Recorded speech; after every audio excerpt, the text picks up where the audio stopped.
quem acha que agir sem pensar por trás de uma tela de computador não traz consequências, preste atenção nesta reportagem. Ainda hoje, muita gente tem a sensação de que a internet é terra sem lei. Mas não é não. Ofender, xingar ou ameaçar, mesmo que virtualmente, pode render sérios problemas com a justiça. O morador de Natal sabe bem disso. Ele passou dos limites e foi condenado pelo comentário registrado nas redes sociais. Quem conta os detalhes é o repórter Alessandro Moura. Para muita gente, o computador ainda é sinônimo de anonimato e impunidade. Mas na internet é difícil não deixar rastros. Depois de apertar o botão publicar, o autor do conteúdo deve assumir a responsabilidade pela repercussão. As pessoas são responsáveis pelas opiniões ou pelos atos que elas praticam nesse espaço de liberdade. O direito procura apenas regular, não coibir essa liberdade. As pessoas têm que ter consciência que a liberdade é um instrumento poderosíssimo, para o bem e para o mal. No Brasil, mais de 83 milhões de pessoas usam a internet e, à medida que esse número cresce, aumenta também as denúncias de crimes virtuais. São cerca de 90 por dia em todo o país. Insultos, apologia ao crime e incitação ao ódio são alguns deles. E as consequências dessas mensagens podem ir muito além da rede. E esse ato é atentatório aos direitos, né, de pessoas ou de pessoa. Ele termina por causar danos não só do ponto de vista psicológico, né, muitas vezes ele termina por influenciar condutas criminosas que podem ser reiteradas e fomentadas pela prática daquele ato daquela pessoa. E foi de casa, protegido pela tela do computador, que Márcio Damasceno compartilhou uma matéria de um site humorístico intitulada Bancada Gay lança projeto de lei para proibir casamento de evangélicos.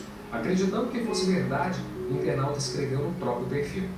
Eu falei do deputado federal endemoniado Jean. Se Deus não matar esse infeliz, eu mesmo vou matá-lo pessoalmente. Querem respeito desrespeitando as leis de Deus e os princípios da Bíblia Sagrada.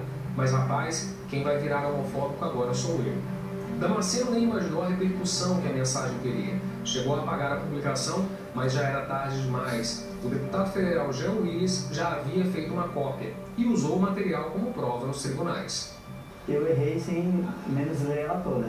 Aí quando eu vi só o básico, em vez de eu ter só publicado o curtido, aí não, publiquei e falei algo que não devia. O autor das ofensas foi denunciado à Justiça Federal e condenado por calúnia e difamação.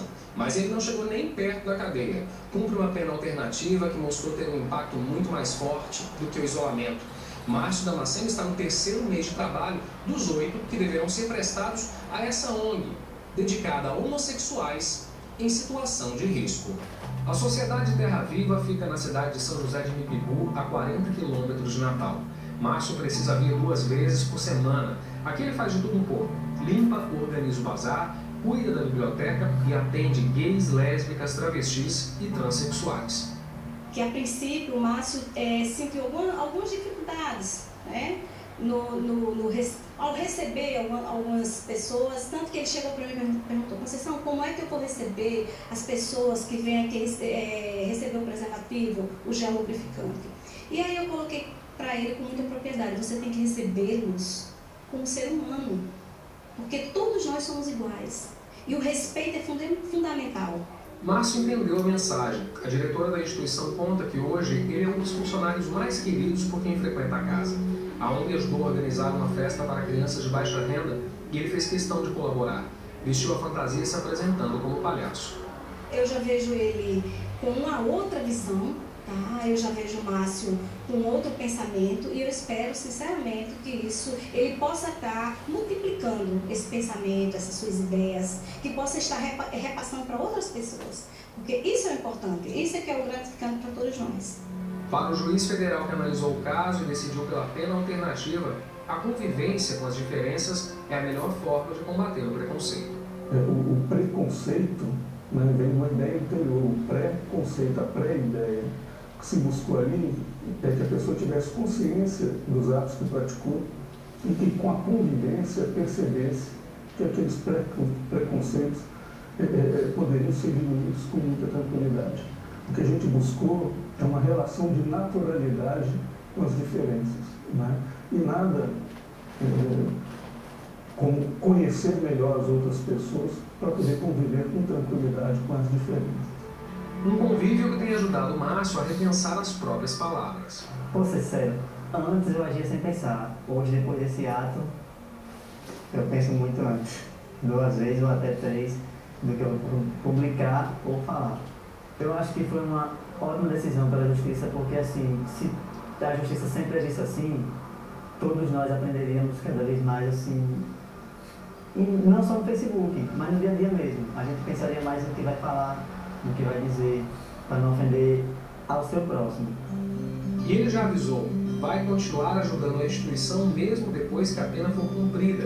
Garante que com esse aprendizado vai escrever uma história bem diferente daquela publicada na rede social. Ainda falando